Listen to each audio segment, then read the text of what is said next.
ஆத்மாவின் தாகும் அமைதி ஒவ்வொரு மௌனத்திலும் ஒலிக்கும் அமைதி. அமைதி அமைதி அமைதி.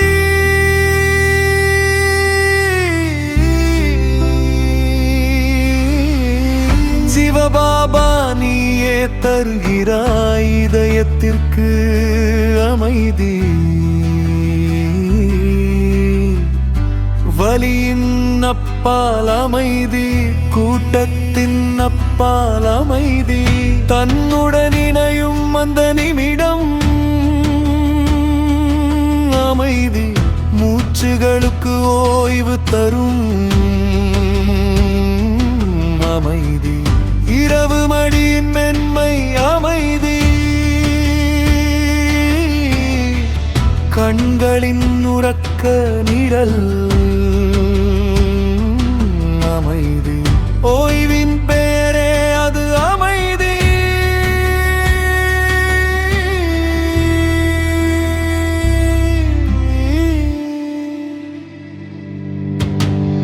ஒவ்வொரு ஆன்மாவின் தாகம் அமைதி, ஒவ்வொரு மௌனத்திலும் ஒலிக்கும் அமைதி, மௌனத்தின் மொழியில் மறைந்த அமைதி, சோர்வின் முடிவில் உதிக்கும் அமைதி, பயத்தின் பின். ஓம் சாந்தி. ஆத்மாவின் தாகம் அமைதி என்ற இந்த பக்தியில் இன்று 7வது நாள். குரான் ஷரீப்பில் இந்த இறைவனின் உயர்ந்த சக்தியை குறிக்க 2 சொற்கள் எழுதப்பட்டுள்ளன. குன் பையா, குன் ஃபையா குன். இந்த அர்த்தத்தை நேரடியாக மொழிபெயர்த்தால் பி அண்ட் இட் பிகம்ஸ், அதாவது ஆகிவிடு என்று இறைவன் சொன்னால் உடனே ஆகிவிடு என்பதாகும், ஆகிவிடும் என்பது ஆகும். அதே போலவே நாம் பிராமணர்கள் பாபாவுக்கு மிகவும் அன்பானவர்கள். பாபா நமக்கு சொல்லிக் கொடுத்த முரளிகள், மகா வாக்கியங்கள் அனைத்தும் வெறும் வார்த்தைகள் கிடையாது. அவை நம் அனைவருக்கும் வரங்கள், வரதானங்களாக உள்ளன. அவை நம்முடைய வாழ்க்கையின் நம்பிக்கை, அதே நேரத்தில் நமக்கு அமைதி தரும் ஒரு வழியாகும்.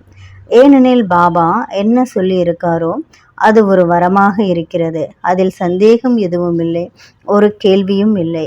பாபா கூறியதெல்லாம் ஏற்கனவே நடந்துவிட்டது போல உறுதியாக உள்ளது. அதனால்தான் இந்த வார்த்தைகளின் ஆழத்தை நாம் புரிந்து அதை வாழ்க்கையில் நடைமுறைப்படுத்தினால் அது எப்போதும் ஒரு அமைதியாக நம்முடன் இருக்கும். அதனால் இன்று 31/1/2001 முரளியின் ரிவிஷன் செய்ய போகிறோம். இது புதிய வருட முரளியாக உள்ளது. அதனுடைய தலைப்பு இந்த புதிய ஆண்டில் வெற்றி என்ற வரதானத்தின் மூலம் தந்தையும் நாமும் பிரத்யட்சமாக வெளிப்படையாக அருகில் வருவோம். அதனால் இது புது வருட முரளி என்பதனால் ஒவ்வொரு புதிய வருட முரளியிலும் பாபா முதலில் புதிய ஆண்டு, புதிய யுகம், புதிய வாழ்க்கை என்ற வாழ்த்துக்களை வழங்குகிறார்.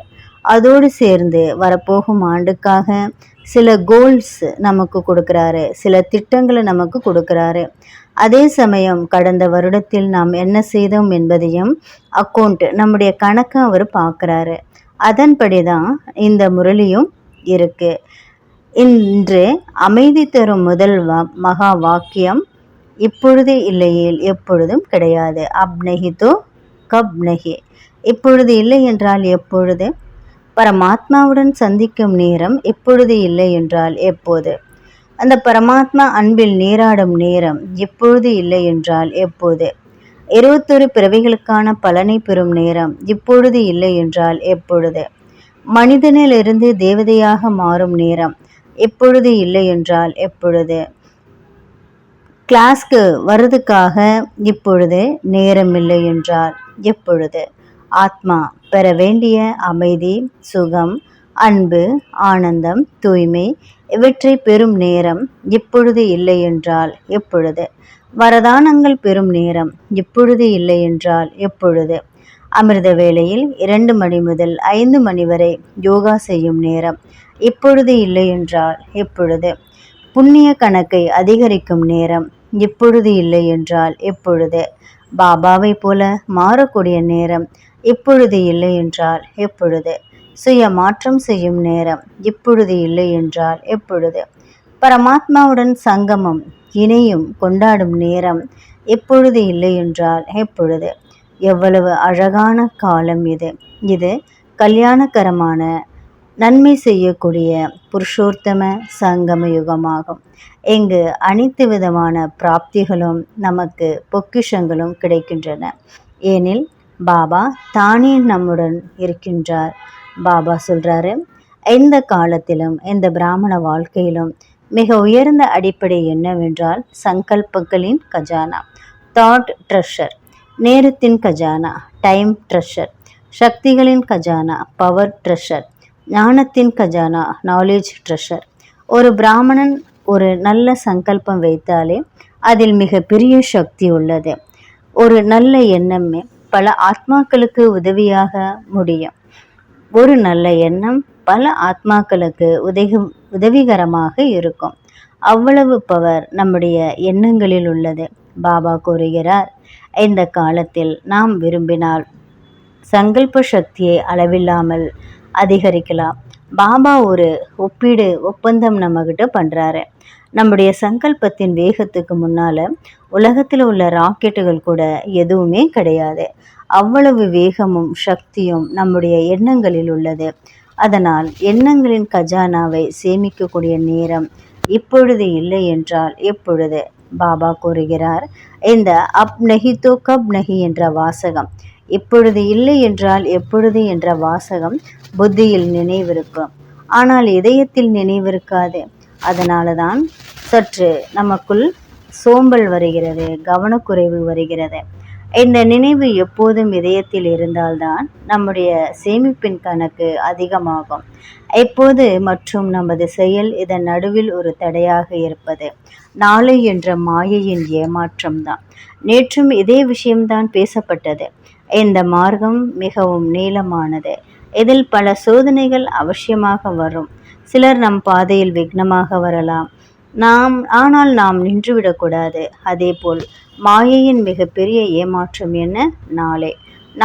ஏனெனில் நாளை ஒருபோதும் வராது. நாட்கள் கடந்து கொண்டே போகும், ஆனால் நாளை இன்று ஆகாது. அதனால் பாபா கூறுகிறார், செய்ய வேண்டியதை இப்போதே செய்ய வேண்டும். நாளை என தள்ளி வைக்கக்கூடாது. நமது சங்கல்பங்களை, எண்ணங்களை சக்தி வாய்ந்ததாக மாற்ற வேண்டும். அவற்றின் சேமிப்பு கணக்கை அதிகரிக்க வேண்டும். இது ஒரு அற்புதமான காலமாகும். இதன் முக்கியத்துவம் என்னவென்றால், எவ்வளவு சக்தி வாய்ந்ததாக நமது சங்கல்பங்கள் ஆகிறதோ அவ்வளவு வெற்றி வெளிப்படையாக அதன் மூலமாக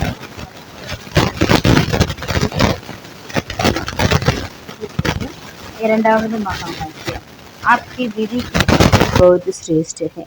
நாம் பின்பற்றும் முறையின் சாதனை மிகவும் உயர்ந்தது. சங்கல்பங்களை எப்படி சேமிக்க வேண்டும்? ஆன்மீக கஜானாக்களின் ஜமா கணக்கை, சேமிப்பின் கணக்கை எப்படி அதிகரிக்க வேண்டும்? அதற்கான முறையை, விதியை பாபா கூறுகிறார். மேலும் பாபா கூறுகிறார், இந்த முறை மிகவும் உயர்ந்தது. இந்த சீசன் மிகவும் உயர்ந்தது. ஏன்னா இந்த சீசன்ல யார் நமக்கு பாடம் சொல்லி கொடுத்துட்டு இருக்காங்க?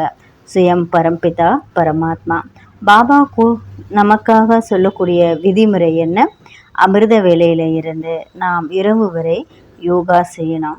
அடுத்தது நம்முடைய சேமிப்பினுடைய கணக்கை அதிகப்படுத்தணும். அதற்காக நம்மை நாமே சோதனை செய்யணும், செல்ஃப் செக் பண்ணணும். ஒவ்வொருவரும் தங்களுக்கான திட்டத்தை தானே உருவாக்க வேணும். ஏன்னா இந்த திட்டத்தை வேற யாருமே உருவாக்க முடியாது. பாபா சொல்றாரு, இந்த ஆன்மீக பயணம் ஒரு தனிப்பட்ட பயணமாக இருக்கு. அதனால ஒவ்வொருத்தருமே தன்னுடைய வாழ்க்கையில டெய்லி ரொட்டீன்ல தன்னுடைய சேவை, தன்னுடைய டைம், இதற்கு தகுந்தாற் போல தன்னுடைய திட்டங்களை நீங்களே உருவாக்கிக்கிங்க. பாபா அடுத்தது ஒரு முக்கியமான விஷயத்த சொல்லியிருக்காரு. முழு நாளும் ஒவ்வொருத்தருமே அந்தர்முகியினுடைய பட்டியில இருக்கணும், உள்ளார்ந்த அமைதியில அமரணும். ஒவ்வொரு சங்கல்பத்தையும் சோதிக்க நாம் முடிவு செய்யணும். நாம் அந்தர்முக நிலையில் சென்றால் மட்டும்தான் நம்முடைய எண்ணங்களை நம்ம செக் பண்ண முடியும். நேற்று கூட சச்சின் சகோதரர் இந்த பாயிண்ட் நமக்கு ஞாபகப்படுத்தினாரு.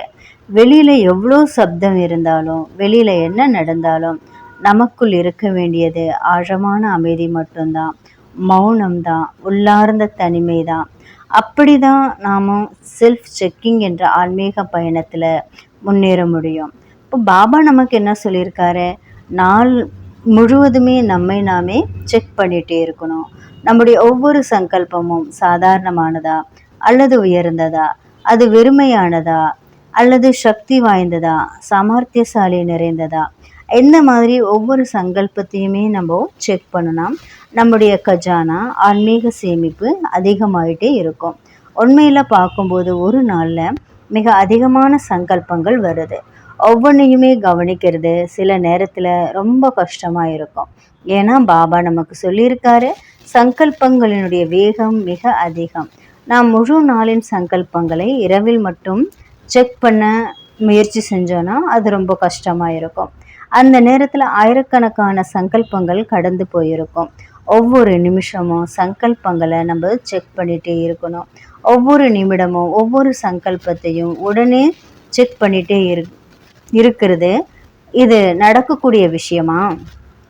இது ஸ்ரீமத் சிவ பாபா சொல்லக்கூடிய வழியா? இது அது தெய்வீக ஆத்மாவின் சங்கல்பமாக இருக்கணுமா? எந்த மாதிரி ஒவ்வொரு சங்கல்பத்தையுமே தொடர்ந்து நம்ம செக் பண்ணிகிட்டே இருந்தால் தான் நமக்குள்ள சேமிப்பு கணக்கு அதிகமாகும். ஏன்னா சங்கல்பங்களில் மிக பெரிய ஒரு சக்தி இருக்குது. பாபா சொன்னது போல் நம்முடைய சங்கல்பத்தின் கணக்கு இதுக்கு முன்னால் ராக்கெட்டு கூட பலவீனமாக மாறிடும். நம்முடைய எண்ணத்தினுடைய சக்திக்கு முன்னால் ராக்கெட்டு கூட என்ன ஆயிருமா, பலவீனமாயிரும். அவ்வளவு வேகம் சக்தி நம்முடைய சங்கல்பத்துக்கு இருக்கு. அதனால சங்கல்பங்களை சோதிக்கிறது, அதை மாத்துறது மிகவும் அத்தியாவசியமாக இருக்கு. இதற்கு உதாரணமாக மருத்துவ அறிவியலில் பேசப்படும் 2 விஷயங்கள் உண்டு. அவை சங்கல்பங்களுடைய சக்தியை விளக்குகிறது. அதாவது பிளாசிபோ விளைவு, பிளாசிபோ எஃபெக்ட். பலர் இதை பற்றி கேள்விப்பட்டிருப்பாங்க. சில நேரங்களில் ஒரு குழுவிற்கு உண்மையான மருந்து கொடுக்கப்படுது, மற்றொரு குழுவிற்கு உண்மையான மருந்து அல்லாத சர்க்கரை மாத்திரை, சுகர் பில்லர்ஸ், சுகர் டேப்லெட்ஸ் கொடுக்கப்படுறாங்க. ஆனால் அவங்களுக்கு அது மருந்து இல்லைன்னு சொல்கிறது கிடையாது. ஆச்சரியமாக 2 குழுக்களுக்குமே குணமடையக்கூடிய அறிகுறிகள் ஒரே மாதிரியாக காணப்படுது. இப்போ இதனுடைய அர்த்தம் என்ன? நம்முடைய எண்ணங்கள், நம்பிக்கை உடலிலும் மனதிலும் பெரிய மாற்றத்தை உருவாக்க முடியும். நோசிபோ எஃபெக்ட், அதாவது நோசிபோவினுடைய விளைவு என்ன? இதற்கு மாறான விளைவு ஒரு மருந்தை கொடுக்கும்போது இதனால் தலைவலி வரலாம், மயக்கம் வரலான்னு சொன்னால் அந்த மருந்தை உடனே அவங்க என்ன பண்ணுவாங்க, எடுத்துக்காதவங்க கிட்ட கூட அந்த அறிகுறி தெரியும். ஏன்னா உடனே நம்ம சொல்லிட்டு டேப்லெட் அவங்கக்கிட்ட கொடுத்தா அவங்க அந்த டேப்லெட்டை பார்த்த உடனே அவங்களுக்கு ஃபீவர் வந்துடும், மயக்கம் வந்துடும், தலைவலி எல்லாமே வந்துடும். இப்போ இதில் நமக்கு என்ன தெளிவாக தெரியுது, நம்முடைய சங்கல்பங்களில் மிகப்பெரிய சக்தி இருக்குது. அவை பாசிட்டிவ் இம்பேக்ட், நல்ல விளைவு, நெகட்டிவ் இம்பேக்ட், தவறான விளைவு, இரண்டையுமே மனதில் உடலில் உருவாக்க முடியும். அதனால தான் சங்கல்பங்களை சோதிப்பது, அதை மாற்றுவது மிகவும் முக்கியமானது. பாபா நமக்கு சொல்கிறாரு, முழு நாளும் அந்தர்முகியினுடைய குகையில் நீங்கள் இருங்க.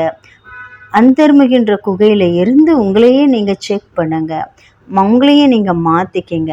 அப்படி நீங்கள் செஞ்சீங்கன்னா உங்களுடைய சேமிப்பினுடைய கணக்கு அதிகமாக இருக்கும். அதுக்கப்புறம் பாருங்கள், சாதனை வெற்றியை பற்றி பாபா நமக்கு சொல்லியிருக்காரு, சித்தியை பற்றி பாபா நமக்கு சொல்லியிருக்காரு.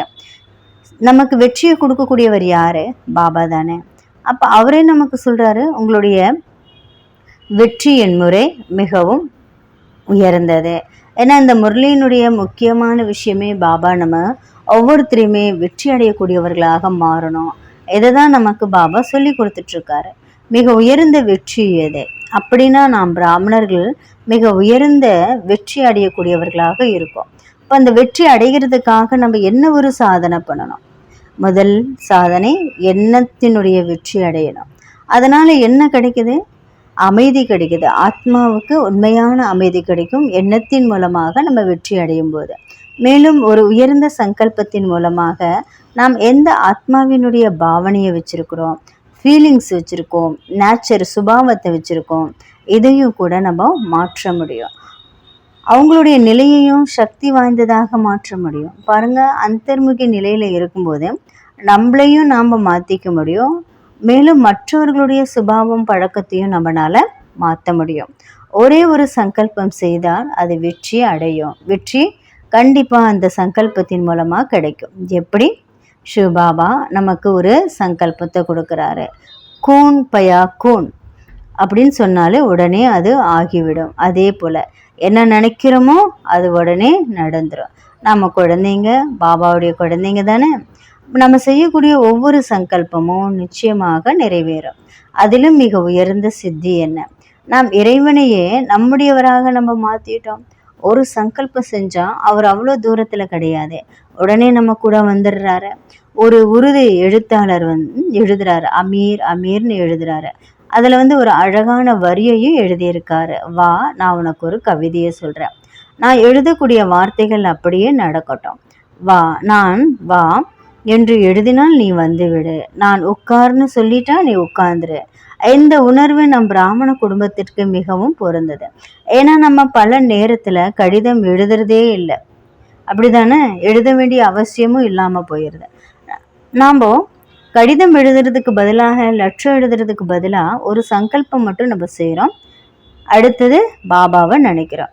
உடனே அவருடைய நினைவு, அவருடைய அனுபவம் நம்முடைய உள்ளத்தில் உணரப்படுது.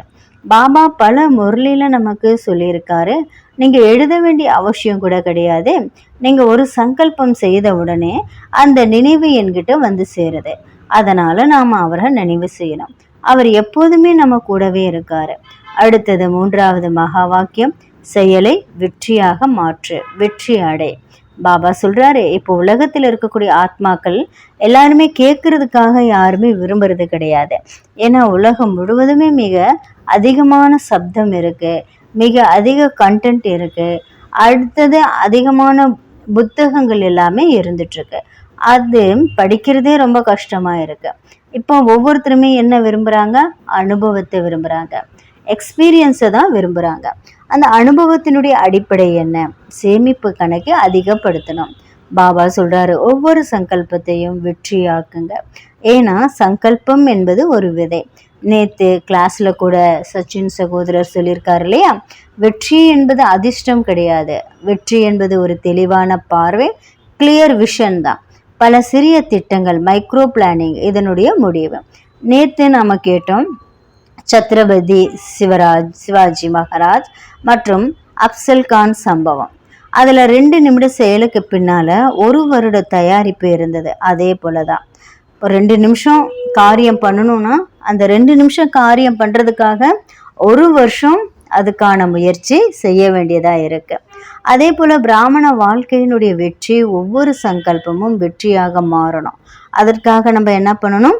மைக்ரோஸ்கோபிக் லெவலில் ஒவ்வொரு சங்கல்பத்தையுமே அமைதியாக நம்ம செய்யணும். அப்போ அந்த மைக்ரோஸ்கோபிக் லெவலில் அந்த பிளானிங் எப்படி இருக்கணும்? அமைதியாக செய்யக்கூடியதாக இருக்கணும். உழைப்பு பின்னாலே இருக்கணும். வெற்றியின் சத்தமாக வெளிப்படும். ஏனென்றால் சங்கல்பம் என்பது விதை. அந்த விதை மாற்றம் அடைஞ்சா பேச்சு மாறும், செயல் மாறும், சுபாவம் மாறும் மற்றும் சம்ஸ்காரங்கள் எல்லாம் மாறிடும். அதனால் பாபா சொன்ன முறையை, விதியை நம்ம ஃபாலோ பண்ணணும். முதல்ல ஒவ்வொரு சங்கல்பத்தையுமே நம்ம செக் பண்ணணும். பின்னால் அதை நம்ம மாற்றிக்கணும். ஒரு சாதாரணமான நினைவுடன் செய்யக்கூடிய சேவை அல்லது ஒரு சாதாரண நினைவுடன் செய்யப்பட்ட ஒரு நல்ல ஒரு செயல், அது சாதாரணமாக தான் இருக்கும். அதனுடைய பெயர் சேவைன்னு இருந்தால் அதில் நான், ஈகோ, ஏதாவது பெற வேண்டும் என்ற ஆசை இருந்தால் அது சேவை கிடையாது, அது சாதாரண ஒரு செயல்தான். ஒரு உயர்ந்த சங்கல்பத்துடன் செய்யப்படும் சாதாரணமான செயலும் கூட சேவையாக மாறிடும். அதனால் அந்த விதியை மாற்றுவது மிகவும் முக்கியம். ஒவ்வொரு சங்கல்பத்தையும் வெற்றியாகணும். அப்படி செஞ்சால் இப்போ போல வேகமான எண்ணங்கள் ஓடிட்டே இருக்காது. ஏன்னா நம்ம பாஸ் எடுப்போம், சோதிப்போம், மாற்றிக்குவோம் மற்றும் சங்கல்பத்தினுடைய வேகம் கட்டுப்பாட்டில் வரும். எனவே முழு வாழ்க்கையினுடைய கிராஃபே மாறிடும். நம்முடைய வாழ்க்கையில் வெற்றி தென்படும். முகத்தில் பேச்சில், செயலில், சுபாவத்தில், சம்ஸ்காரங்களில் பாபாவுடைய பிரத்யக்ஷதா தானாகவே தெரியும். பாபா சொல்றாரு, இந்த வெற்றி தான் உங்கள் பாபாவையும் பிரத்யக்ஷமாக வெளிப்படுத்தும்னு சொல்றாரு. உங்கள் பாபா யாரு? நம்முடைய பாபா. அடுத்தது நம்முடைய நல்ல உணர்வுகள், சுப பாவனை. எந்த ஆத்மாவின் மீது நமக்கு பாவனை, உணர்வு, சுபாவம் எதுவாக இருந்தாலும் அதை நம்ம மாற்ற முடியும். இதை நம்ம சுருக்கமாக பார்த்தோன்னா, எப்போ இல்லைன்னா எப்போது, எப்போ செய்யணும், எந்த ஒரு விதி முறை எப்படி செய்யணும், அதனுடைய ரிசல்ட் என்ன, ஒரு காரியம் எப்போ இல்லைன்னா எப்போவுமே கிடையாது. ஃபர்ஸ்ட்டு. செகண்ட், அதற்கான விதிமுறையை நம்ம எப்படி செய்யணும்னு தெரிஞ்சுக்கணும். மூணாவது, அதனுடைய விளைவு என்னவாகும். இப்போ ஒவ்வொரு சங்கல்பமும் வெற்றியாக மாறும். நம்முடைய நல்ல உணர்வு மற்ற ஆத்மாக்களை மாற்றும். நம்ம பல நேரத்தில் கம்ப்ளைண்ட் செஞ்சுட்டே இருப்போம். நான் ரொம்ப நல்லா தான் செஞ்சேன், ஆனால் எனக்கு எதிரில் இருக்கக்கூடியவங்க எப்போவுமே இப்படி செஞ்சிட்ருக்காங்க, அப்படி செஞ்சிட்ருக்காங்க. உண்மையில் பார்த்தா அதுக்கு பின்னால் நம்முடைய சங்கல்பங்கள் ஒரு தடையாக இருக்கலாம். அதனால் நாம் ஆத்மாக்களுக்கு உயர்ந்த உணர்வுடன் உண்மையான வாழ்த்தை, அதாவது சச்சா முபாரக், உண்மையான வாழ்த்தை நம்ம கொடுத்துட்டா அவர்களுடைய உணர்வுகளும் மாற்றமடையலாம். பாபா நமக்கு சொல்கிறாரு, நம்ம ஏதாவது கொடுக்கணும்னா அனைவருக்குமே இந்த உண்மையான ஆன்மீக வாழ்த்தை தான் கொடுக்கணும். ஏன்னா இது புது வருடத்தினுடைய முரளி இல்லையா? புது வருடத்தில் அனைவருமே ஒருத்தருக்கு ஒருத்தர் நியூ இயர் விஷஸ் சொல்லுவாங்க. பாபா நமக்கு சொல்கிறாரு, நீங்கள் வாழ்த்தலாம், கொண்டாடலாம். அதற்கு பின்னால் உண்மையான நல்ல உணர்வு இருக்கணும். நம்ம நல்ல எண்ணங்களுடன், சுப பாவனையுடன் எந்த ஆத்மாவுக்கு நல்ல வைப்ரேஷன்களை, நல்ல நடத்தையை நம்ம கொடுத்தா அந்த ஆத்மாலேயும் மாற்றம் என்பது நிச்சயமாக வரும். இதற்கு ஒரு உதாரணம் இருக்கு. Nelson Mandela. அவர் தென்னாப்பிரிக்காவினுடைய புகழ்பெற்ற தலைவர். அவர் 27 வருஷம் ஜெயிலில் இருந்தார். அந்த காலத்தில் பல எதிர்ப்புகள், பல துன்புறுத்தல்கள் அவருக்கு ஏற்பட்டது. ஆனால் அவர் தனது நெறியை, பிரின்சிபலை, தன்னுடைய போராட்ட முறையையும் யாருக்காகவும் மாற்றிக்கல. அடுத்த பகுதியில் அவர் பயன்படுத்திய அன்பு, மன்னிப்பு கொண்ட அணுகுமுறை எப்படி உலகத்தையே மாற்றியது அப்படின்றத குறித்து ஒரு உரை தொடருது. அவருடைய போராட்ட முறை அகிம்சையானதாக இருந்தது. அவர் அதை ஒருபோதும் மாற்றிக்கல. அவர் சொன்னார், என்னுடைய மனதில் இன்னும் வெறுப்பு அல்லது பகை இருந்தால் நான் இன்னும் சிறைவாசியே. என்னுடைய மனசில் இன்னும் வெறுப்பு அல்லது பகை இருந்தால் நான் இன்னும் சிறைவாசியே. அந்த உணர்வுகளிலிருந்து விடுபடுவது தான் உண்மையான சுதந்திரம். பின்னர் அவர் தன்னுடைய அன்பான மற்றும் உயர்ந்த சுபாவத்தின் மூலம் அவர் அடைக்கப்பட்டிருந்த அந்த சிறையில் இருந்து அனைத்து காவலர்களினுடைய மொழியையும் கற்றுக்கிட்டாரு. அவங்க கிட்ட அழகான உறவுகளை உருவாக்குனாரு. மெதுவாக அவரது அன்பையும் மரியாதையும் அவர்களின் இதயத்தை வென்றது.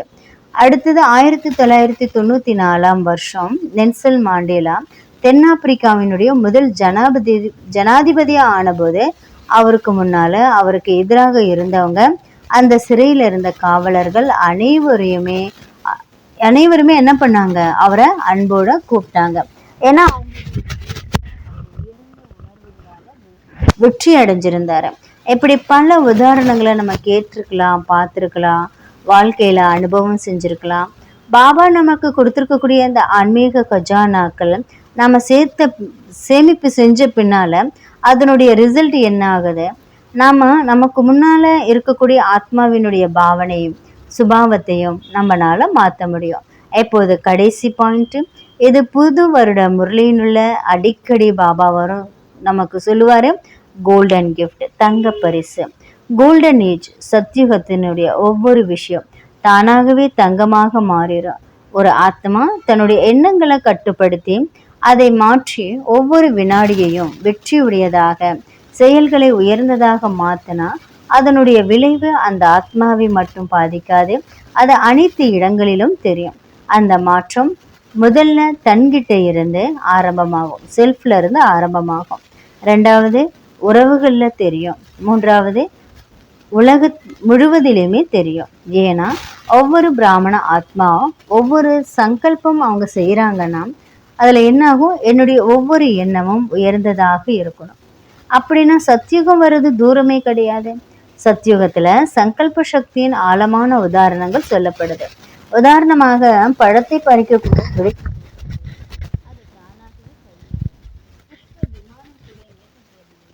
அது சங்கல்ப சக்தியினால இல்லை. அப்ப அந்த தங்க உலகம் வருவதற்கான தயாரிப்பு இருக்கு. அந்த கோல்டன் வேர்ல்டுல ஆத்மா தங்கமாக இருக்கும், உடலும் தங்கமாக இருக்கும், இயற்கையும் தங்கமாக இருக்கும். கடைசியில முழு உலகமும் தங்க உலகமாக மாறும். இது இன்றைய முரளியில இருந்து நமக்கு கிடைச்சிருக்கக்கூடிய மகா வாக்கியங்கள். அமைதிக்காக தரக்கூடிய முக்கியமான 5 விஷயங்கள். முதல் பாயிண்ட், இப்போ இல்லைன்னா எப்போதுமே கிடையாது. அப் நஹி தோ கப் நஹி என பாபா நமக்கு சொல்லியிருக்காரு. நாம நம்முடைய சங்கல்பங்களின் கஜானாக்களை, நேரத்தினுடைய கஜானா, சக்தியினுடைய கஜானா, குணத்தினுடைய கஜானா, ஞானத்தின் கஜானா, இவற்றின் மதிப்பை நம்ம தெரிஞ்சுக்கணும். ஏன்னா பொருளாதார செல்வம், மணி இப்போ உலகத்துல எல்லாத்துக்கிட்டையுமே இருக்கு. அனைவருமே அதை அதிகரிக்க முயற்சி செஞ்சுட்டு இருக்காங்க. ஆனா நாம பிராமண ஆத்மாக்கள் தெய்வீக மற்றும் அலௌகிக்கமான கஜானாக்களை அதனுடைய சேமிப்பை அதிகப்படுத்தணும். ஏன்னா அதனுடைய அடிப்படையில தான் மாற்றம் வரும். அதன் அடிப்படையில தான் கோல்டன் வேர்ல்டு சக்தியும் வரப்போகுது. இதுதான் வாட், வென், என்ன செய்யணும், எப்போ செய்யணும், ஹவ், எப்படி செய்யணும். உங்கள் முறையின் சித்தி மிக உயர்ந்தது. அப்கி விதி கி சித்தி பௌத் சிரேஷ்ட ஹை. ஏன்னா நம்முடைய வழி, அந்த வழிப்படி நம்ம நடக்கும்போது நம்முடைய வாழ்க்கை மிகவும் சிரேஷ்டமானதாக இருக்கு. நம்முடைய வாழ்வின் முறை மிகவும் உயர்ந்தது, சிரேஷ்டமானது.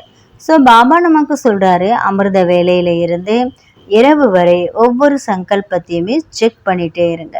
சோதிக்க வேண்டியது என்ன? சங்கல்பத்தினுடைய வேகம், சங்கல்பத்தினுடைய தரம், அது உயர்ந்ததா இல்லை சாதாரணமானதா பாருங்க. ஒவ்வொருத்தருமே தனக்கு தானே திட்டத்தை உருவாக்கணும். மேலும் ஏகாந்தம் தேவைப்படுது, சாலிட்யூட் தேவைப்படுது. அடுத்தது அந்தர்முகி, இன்ட்ரோவிஷன் தேவைப்படுது, ஆழமான அமைதி. இதற்கான பயிற்சி நம்ம செய்யணும். 3வது ரிசல்ட், அதனுடைய விளைவு என்ன? முதலில் மாற்றம் தனக்குள்ள ஏற்படும். செயலை நம்ம வெற்றியுடையதாக மாற்றணும். வெற்றியை பெறு, அதாவது ஒவ்வொரு சங்கல்பமும் வெற்றியா மாறணும். இதுவே மிகப்பெரிய சித்தி, சாதனையாகும். இந்த சங்கல்ப சித்தி பின்னால பிரத்யக்ஷத்தை கொண்டு வரும், டிவைன் ரிவல்யூஷன். அப்போது நம்முடைய முகம், பேச்சு, செயல், சுபாவம் இதை பார்த்து பல ஆத்மாக்கள் இவங்க நிச்சயமாக பரமாத்மாவினுடைய குழந்தைங்க தான் உணர்வாங்க. ஏன்னா அவங்களுடைய ஒவ்வொரு சங்கல்பத்திலும் மிகப்பெரிய சக்தி இருக்கும். இந்த விஷயத்தை நம்ம பல இந்து சாஸ்திரங்களை கேட்டிருக்கோம். அதில் கூறப்படும் ஒவ்வொரு மந்திரத்தையும் நம்ம சொல்லி கொடுத்துருக்கோம். அப்போ அந்த ஒவ்வொரு மந்திரத்திலையுமே சொல்லிட்டு நீர் தெளிச்சா அது சாபமாகவும் மாறும், வரமாகவும் மாறும். அதே போலதான் சங்கல்பம் சித்தியினுடைய சக்தி, வெற்றியினுடைய சக்தி. ஒரு சங்கல்பத்தின் மூலமாக, ஒரு எண்ணத்தின் மூலமாக ஒருவருடைய விதியை நம்ம மாத்திரலாம், பல ஆத்மாக்களுக்கு உதவலாம். அதனால நம்முடைய ஒவ்வொரு வார்த்தை, ஒவ்வொரு எண்ணம் மிகவும் தூய்மையானதாக, உயர்ந்ததாக பாபாவுடைய ஸ்ரீமத் படி இருக்கணும். அப்பதான் வெற்றி கிடைக்கும், மற்றவர்களுக்கு உதவியா இருக்கும். இதுவரை இந்த கிளாஸ்ல சொன்னது எல்லாமே தன்னுடைய செல்ஃபு எப்படி நம்ம மாத்திக்கணும் அதை பத்தி தான் நம்ம சொல்லியிருக்கோம். அடுத்தது நாம இந்த விதியை மெத்தடை ஃபாலோ பண்ணா குடும்பத்திலையும் உறவுகள்லையும் மாற்றம் வரும்.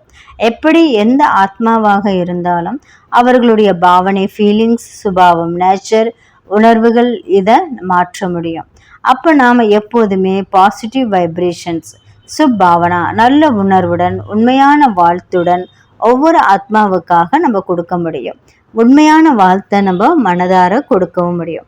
கடைசி ஸ்டேஜ் இந்த உலகத்தினுடைய மாற்றம்.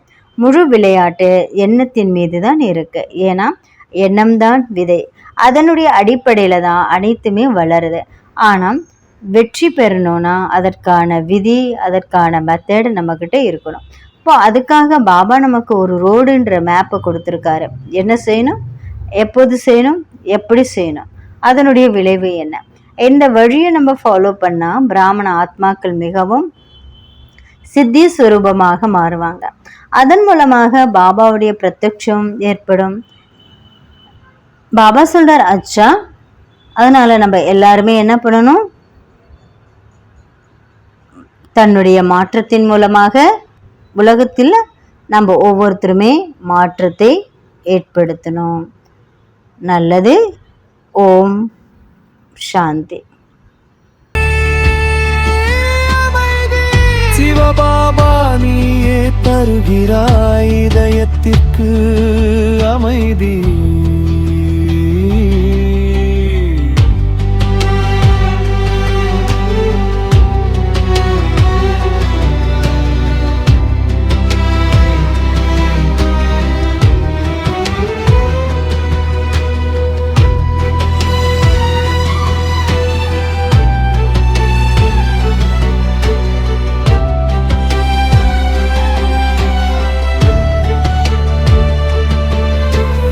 ஒவ்வொரு மனிதனின் விருப்பம் அமைதி,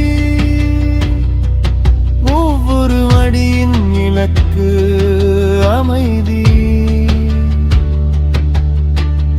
உடைந்த கனவுகளின் மருந்து அமைதி, மௌனமான இதயத்தின் அழைப்பு அமைதி. ஒவ்வொரு கேள்விக்கும் பதில் அமைதி, சத்தத்தின் நடுவே நிலவும் சாந்தம் அமைதி. ஒவ்வொரு நம்பிக்கைக்கும் நிழல் அமைதி, இதயத்தின் ஓய்வு அமைதி. எழுத்தியின் போர்வை அமைதி, கரைந்து விடும் திருவிழா அமைதி. தண்ணீரின் அப்பால் காத்திருக்கும் அமைதி, ஒவ்வொரு போரிலும் வெற்றி தரும் அமைதி. ஒவ்வொரு துயரத்தின் பின்னிலைப்பது அமைதி. தன்னைத்தானே சந்திக்கும் தருணம் அமைதி, ஒவ்வொரு ஆன்மாவின் தாகம் அமைதி. ஒவ்வொரு மௌனத்தில் ஒலிக்கும் அமைதி, அமைதி, அமைதி. சிவபாபா நீயே தருகிறாய் இதயத்திற்கு